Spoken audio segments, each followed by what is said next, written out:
Assalamu Walaikum. Hello friends, how are you? Welcome back to my new video. In this video, I am going to show you how to change the default tabs settings in Microsoft Word. Let's get started.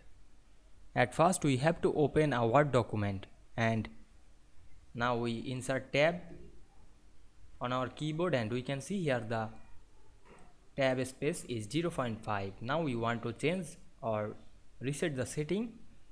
Go to the paragraph settings and click the tab option, and you can see the default tab stops. We increase or decrease the tab stop. Now I increase 1 inch, then click OK and apply another,